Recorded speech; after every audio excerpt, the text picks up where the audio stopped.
Hello friends, स्वागत है एक बार फिर एक नई और इंटरनेशनल वीडियो में। तो फ्रेंड्स, जैसा कि आपको पता है यूपी पीसीएस का फाइनल रिजल्ट आया हुआ है। उसी कड़ी में हमारे साथ विकास यादव सर हैं, जिनका नायब तहसीलदार के पद पर इस बार सिलेक्शन हुआ है। तो सर से जानेंगे इनकी प्री की रणनीति वगैरह क्या रही, इनकी मेंस की रणनीति वगैरह क्या रही, और भी सारी चीज़ें जानेंगे डिटेल में। तो फ्रेंड्स, हमारे साथ वीडियो में अंत तक बने रहे। अगर चैनल पर आप नए हैं तो चैनल को लाइक करें, शेयर करें, सब्सक्राइब करें। सर, सबसे पहले तो हमारे तरफ से और हमारे व्यूअर्स की तरफ से आपको बहुत बहुत बधाई सिलेक्शन की। धन्यवाद। सर, सबसे पहले मैं जानना चाहूँगा कि आपका एजुकेशनल बैकग्राउंड वगैरह क्या रहा है, आपने स्कूलिंग वगैरह कहाँ से और कैसे की है सारी चीज़ें।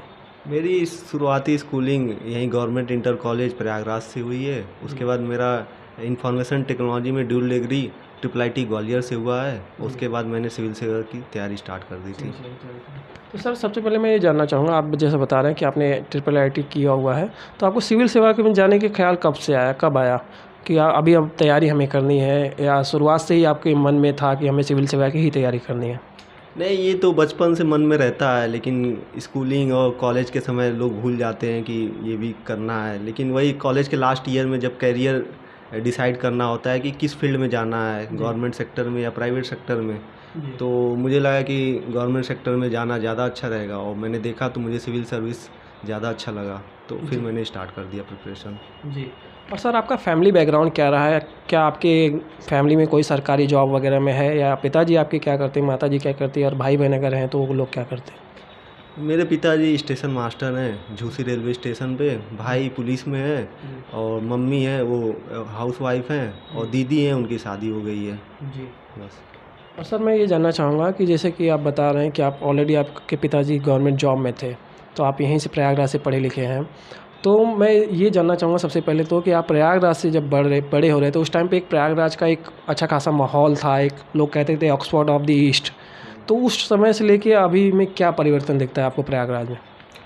उस समय से लेकर पहले तो यहाँ से रिज़ल्ट काफ़ी अच्छा रहा है, लेकिन फिर बाद में यहाँ से लोग दिल्ली शिफ्ट हो गए, क्योंकि वहाँ पे पैटर्न के हिसाब से लोग चेंज होते गए, और इलाहाबाद में लोग चेंज नहीं हो पाए। तो इसलिए मेरे ख्याल से लग रहा है कि ये शिफ्ट हुआ है। जी। हम्म।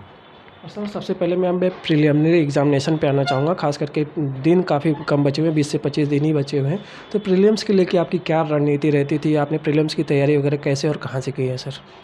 फिल्म्स की तैयारी पहले तो मैंने कोचिंग किया हुआ था बाजीराम एंड रवि दिल्ली से। उसके बाद मैंने अपना स्टैंडर्ड बुक्स ख़त्म किया, फिर घटना चक्र जो पूर्वालोकन आता है वो मैंने कवर किया, फिर लूसेंट भी पढ़ा हूँ, और फिर करंट के लिए 2-3 मैगजीन फॉलो कर लेता हूँ, जैसे घटनासार, क्रॉनिकल और आई दृष्टि जो आती है। ये सब मेरा सोर्स रहता है। जी।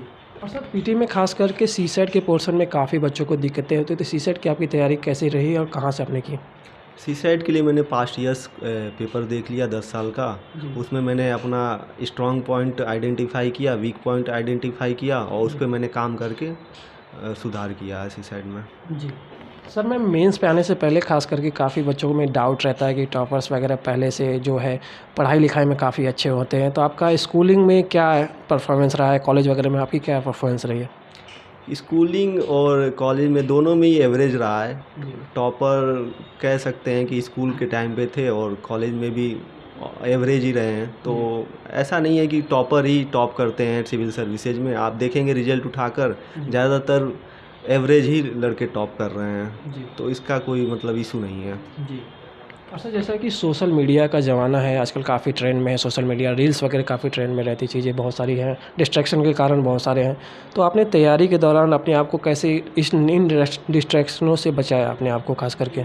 हाँ, इसके लिए मैं सोशल मीडिया जनरली डीएक्टिवेटेड रखता हूँ, और रील्स उल्स से दूरी बना के रखता हूँ। जैसे मोबाइल मैं स्विच ऑफ कर देता हूँ, या तो कहीं अपने से दूर रख देता हूँ कि मैं देखूँ ना। तो ये मेरा तरीका होता है। जी। अच्छा, जैसा कि आपने बताया कि आप बाजीराम एंड रवि से आपने कोचिंग वगैरह की है, तो आपका माध्यम क्या रहा, आपका ऑप्शनल सब्जेक्ट वगैरह क्या रहा यहाँ पे यूपी पीसीएस में खास करके? और मैं एक चीज़ और इसमें ऐड ऑन करना चाहूँगा कि क्या आपने यूपीएससी का अटेम्प्ट वगैरह दिया है या नहीं? मेरा माध्यम जीएस के लिए इंग्लिश मीडियम था, और ऑप्शनल मेरा हिंदी साहित्य है। और क्या पूछ। और सर, आपने कहीं यूपीएससी का अटेम्प्ट वगैरह हाँ, आपने दिया यूपीएससी नहीं? का अटेम्प्ट दिया हूँ। उसमें मेंस लिखा था, और 70 मार्क्स से इंटरव्यू कॉल नहीं आया था 2021 में। जी। और सर, मैं जानना चाहूँगा खास करके हम जिस इंस्टीट्यूट में बैठे हैं वहाँ पे आपने टेस्ट सीरीज वगैरह लगाई है, तो कितने सालों से आप इस संस्थान से जुड़े, खास करके मेक आईएएस से? यहाँ मैं लगभग लास्ट 1 साल से जुड़ा हूँ और यहाँ मैंने रेगुलर टेस्ट सीरीज ज्वाइन किया था। जी। 65 दिन प्रोग्राम होता है, तो जी। यहाँ से काफ़ी इम्प्रूवमेंट करने को मिला आंसर जी। राइटिंग में। तो मेरा लगता है कि मेंस में बहुत बड़ा योगदान रहा है मेक आईएएस का। जी। और सर मैं आंसर राइटिंग में खास करके मेंस के आंसर राइटिंग पे ही आना चाहूँगा। आंसर राइटिंग काफ़ी क्रूशियल होता है आपके सिलेक्शन में। तो बहुत सारे बच्चों के मन में डाउट रहता है कि आंसर राइटिंग कब से किया जाए और कितना सिलेबस कंप्लीट करने के बाद आंसर राइटिंग चालू किया जाए। खास करके जो नया बच्चा इस तैयारी में कूदता है तो उसको खास करके यही डाउट रहता है कि वो आंसर राइटिंग कब से शुरू करें। तो आंसर राइटिंग आपने कब से शुरुआत की थी और कैसे की, और ख़ास करके जिस संस्थान का आप नाम ले रहे हैं मेक आईएएस का, उसमें आपने क्या क्या चीज़ें इम्प्रूव की एज ए आंसर राइटिंग?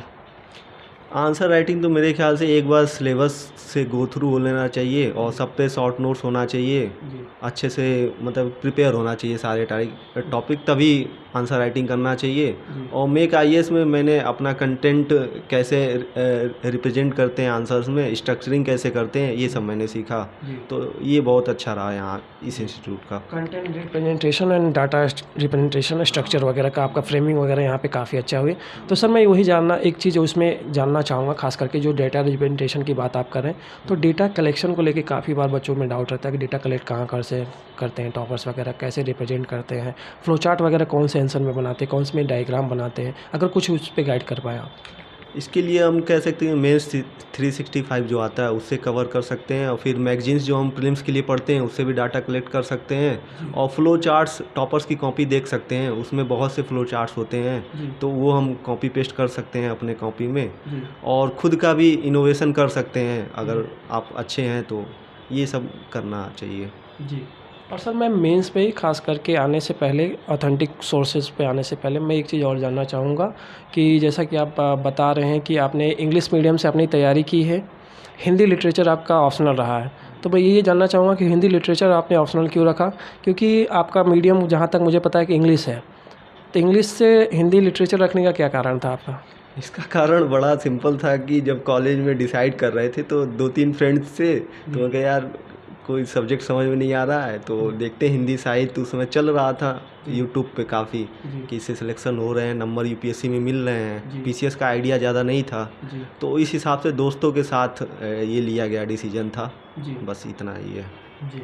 और सर मैं मेंस पे आना चाहूँगा, खास करके डेटा आपने कहाँ से कैसे तैयारी की, सोर्सेस वगैरह कुछ हमें आप बता पाएँ, क्योंकि बहुत सारे ऐसे भी एस्पिरेंट हमारा वीडियो देखते हैं जो गांव देहात में रहते हैं, वो प्रयागराज या दिल्ली वगैरह नहीं जा सकते। तो मैं GS1 से शुरू करूँगा GS4 तक हम लोग आएंगे। अगर आप GS1 के ऑथेंटिक कुछ सोर्स के नाम बता पाएँ, कुछ यूट्यूब चैनल वगैरह जो भी आप फॉलो करते हैं उसके नाम बता पाएँ आप। GS1 के लिए मैंने जनरली अपना जो कोचिंग मटेरियल था उसको फॉलो किया था, फिर NCERT फॉलो कर सकते हैं, और बहुत लोग नितिन सिंघानिया फॉलो करते हैं आर्ट एंड कल्चर के लिए, और मॉडर्न हिस्ट्री के लिए स्पेक्ट्रम, और ज्योग्राफी के लिए 11-12 की NCERT सफिशिएंट होती है। इंडियन सोसाइटी के लिए आप इंटरनेट का सहारा ले सकते हैं, क्योंकि ये थोड़ा बहुत ही मतलब कि न्यू इश्यूज ज़्यादा होते हैं, तो इसके लिए हाँ डायनेमिक टॉपिक है, तो उसको आप इंटरनेट से कीजिए। तो GS1 के लिए यही सोर्स है। और सर GS2 के आपकी क्या सोर्स वगैरह है, कुछ बुक्स वगैरह बेसिक टू एडवांस अगर हमें आप बता पाएँ। हाँ, GS2 के लिए पहला तो ये पॉलिटी लक्ष्मीकांत से हो जाता है, फिर क्लास नोट्स होता है। IR के लिए आप करंट की कोई मैगजीन फॉलो कर सकते हैं जैसे मेंस 365, और मैं कोचिंग का मटेरियल अपना यूज करता था, तो ये GS2 के लिए सही है। जी। और सर GS3 वगैरह के लिए आपने कहाँ से क्या चीज़ें, कहाँ से किन सोर्सेज से तैयारी की? GS3 वही प्राइमरी सोर्स कोचिंग मटेरियल हो गया, और फिर मेंस 365 से डाटा वाटा कलेक्ट कर लेते थे, और टॉपर्स की कॉपी से फ्लो चार्ट देख लेते थे, तो ये सफिशिएंट होता था। और सर GS4 खास करके एथिक्स का पोर्शन जो होता है, एथिक्स के पोर्शन में काफ़ी बार जो हमारे बहुत सारे ऐसे भी एस्पिरेंट हैं जो मेंस लिख रहे हैं, उनका एथिक्स की वजह से उनका सिलेक्शन रुक रहा है, तो एथिक्स की आपने तैयारी कैसे की? और उसमें मैं एक चीज़ और जानना चाहूँगा, खास करके कि उसमें एग्जाम्पल वगैरह जो कोट किया जाता है आंसर में, लाइवली एग्जाम्पल, और ख़ास करके निष्कर्ष वगैरह जो लिखा जाता है, निष्कर्ष कैसे लिखा जाए, पॉजिटिव वे में लिखा जाए, नेगेटिव वे में लिखा जाए, ये कुछ बच्चों के डाउट है हमारे, तो अगर आप कुछ बता पाएँ। एथिक्स मैंने अपना पूरा एथिक्स मैंने अपने कोचिंग मटेरियल से ही फॉलो किया। मैंने उसके लिए कोई बुक ज़्यादा फॉलो नहीं की, क्योंकि वो ज़्यादातर डेफिनेशन आपको रटना होता है, फिर एग्जाम्पल्स जो आप सोसाइटी में देख रहते हैं उसको कोट करना होता है, और कंक्लूजन की जहाँ तक बात है तो वो पॉजिटिव ही होना चाहिए, क्योंकि आप कोई चीज़ एंड कर रहे हैं तो निगेटिव नोट पे नहीं एंड करते हैं, हमेशा पॉजिटिव ही होना चाहिए। भले क्वेश्चन निगेटिव पूछा हो जी। फिर भी आपको पॉजिटिव पे ही एंड करना चाहिए। ये मेरा एक सजेशन रहेगा कंक्लूजन के लिए। जी। और सर मैं आपके ऑप्शनल सब्जेक्ट पे खास कर कहना चाहूँगा, हालांकि यूपी पीसीएस से ऑप्शनल हट गया लेकिन यूपीएससी में अभी भी ऑप्शनल है। आपका जो ऑप्शनल है हिंदी साहित्य, उसकी आपने तैयारी कहाँ से कैसे की? क्योंकि आप बता रहे हैं आप जीएस की कोचिंग बाजीराव रवि से की है, ऑप्शनल आपने हिंदी लिटरेचर लिया, तो हिंदी लिटरेचर की आपने तैयारी कहाँ से और कैसे की? हिंदी लिटरेचर की जो मार्केट में दृष्टि आईएएस की बुक्स आती हैं, जी। बुकलेट्स जो हैं उसी से किया था जी। और वहीं उन्हीं की टेस्ट सीरीज लगा लिए थे तो उससे काम हो गया था। उससे ज़्यादा कुछ करने की ज़रूरत नहीं होती है, जी। ये मोर देन इनफ है। जी। और सर मैं लास्टली ये जानना चाहूँगा, खास करके आप बता रहे थे कि आपका 2-3 बार सिलेक्शन नहीं हुआ, तो आफ्टर जब रिजल्ट आया, जब आपका सिलेक्शन हुआ, तो क्या माहौल था दोस्त यारों में, खास करके फैमिली में? कैसा रहा रिएक्शन लोगों का, और अपने नाते रिश्तेदार जो भी होते उनके क्या रिएक्शन थे? हाँ, ये खुशी का तो पल था ही कि सबसे ज़्यादा पापा खुश थे, रात भर सो नहीं पाए, वो तो खुशी उनको ज़्यादा थी और मुझे तो थी, लेकिन वही है कि घर वालों को ज़्यादा खुशी होती है, दोस्तों में ज़्यादा खुशी होती है और हमें पता नहीं चलता है कि मतलब कितना खुश है, तो हम लोग सोच रहे होते हैं कि चलो कुछ तो मिला, अच्छी है बात है, तो ये सब रहता है। जी। और सर मैं लास्टली ये जानना चाहूँगा, खास करके आपके लास्ट अटेम्प्ट से इस अटेम्प्ट में आपने क्या इम्प्रूवमेंट की? क्योंकि पिछले अटेम्प्ट में आप असफल रहे थे, इस अटेम्प्ट में आप नायब तहसीलदार के पद तक पहुँचे हैं, तो इसमें दोनों में इन बिटवीन आपने क्या ऐसा किया जिससे आपका सिलेक्शन हो गया इस बार? पिछली बार मैं फाइनल सिलेक्शन 10 मार्क्स से नहीं हुआ था, तो वही मेंस का एग्ज़ाम हो चुका था, तो मुझे लग रहा था कि जहाँ तक ऑप्शनल की बात है, ऑप्शनल मेरा वीक था जी। तो उसको मैंने इम्प्रूव किया था। जीएस में हालांकि पिछली बार भी अच्छे मार्क्स थे और इस बार भी उम्मीद कर रहा हूँ अच्छे मार्क्स होंगे और वही ऑप्शनल ही मेरा थोड़ा सा रहता है कि अगर वो अच्छा चला जाएगा तो सिलेक्शन हो जाएगा। जी। बस यही। तो सर इस बार ऑप्शनल हट गया है यूपी पीसीएस से, तो इस पर आपकी क्या राय है? खास करके जो यूपी स्पेशल के 2 नए ऐड ऑन किए गए हैं सब्जेक्ट, उस पे क्या आपकी राय है? और क्या जो एक लोगों के मन में भ्रांति रहती थी कि जो हिंदी माध्यम के छात्र हैं या जो लिटरेचर के जो छात्र हैं, खास करके हिस्ट्री पॉलिटी वगैरह से जो तैयारी वगैरह अपने पीसीएस के एग्ज़ाम्स वगैरह देते हैं, उनकी तुलना में इंग्लिश मीडियम वालों की तुलना में उनका सिलेक्शन कम होता है, तो इससे कहाँ तक फ़र्क पड़ेगा? ऑप्शनल हटने से फ़ायदा ये रहेगा कि सबको अब बराबर चांस मिलेगा, मतलब सब एक तरह का पेपर लिखेंगे तो जो जितना अच्छा लिखेगा उसका सिलेक्शन होगा। जैसे ऑप्शनल में क्या होता था कि बहुत कुछ ऑप्शनल ऐसे होते हैं जिसमें मार्क्स अच्छे आते हैं, उसमें आप कटौती नहीं कर सकते हैं अगर आंसर लिखे हुए हैं तो, जैसे मैथ्स हो गया। और ह्यूमैनिटीज़ में क्या होता है कि आप उतने अच्छे मार्क्स नहीं देते हैं, तो मुझे लगता है कि ये चीज़ हटने से सबको फ़ायदा होगा और सब इक्वल फील्ड पे अपनी परफॉर्मेंस दे पाएंगे, तो मुझे लगता है अच्छा डिसीजन है। जी। तो सर आपने अपना कीमती वक्त दिया उसके लिए बहुत बहुत धन्यवाद, और आपका किसी बड़े पद पे नेक्स्ट टाइम चयन हो और हम आपका इंटरव्यू लेने हैं उसके लिए बधाई। हाँ बिल्कुल, धन्यवाद। मैं भी चाहता हूँ रैंक अच्छी लगे। जी। तो thank you very much friends. इसी प्रकार की इन्फॉर्मेशनल और मोटिवेशनल वीडियो पाने के लिए हमारे चैनल पे हमारे साथ बने रहें। Thank you.